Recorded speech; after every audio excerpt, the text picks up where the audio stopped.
I'm Hammy the Hamster. I live with my mother, Hammy the my father. Carry my sister Catchy and my brother Ham. We live in South America, and you can't miss our home.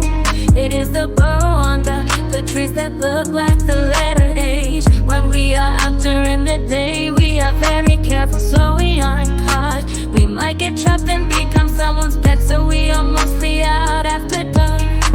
We like to eat seeds and fruit and can carry it back home in our pouches. Our cheeks have built-in shopping bags. Just like you, we like to play and have fun. We're often running into the light and chasing our shadows on the leaves. Last night, Catchy and I found this thing, and when you pushed a button, it lit up like the sun. We like to climb things and explore. Our cousins are still Larry and Lauren, live in the city.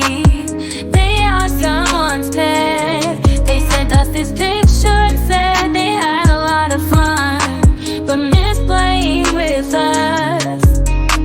So Lester said he liked people, he always had food and water and lots of toys to play with.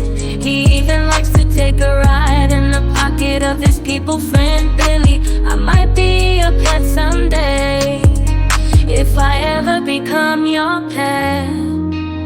I hope you take good care of me, because I will do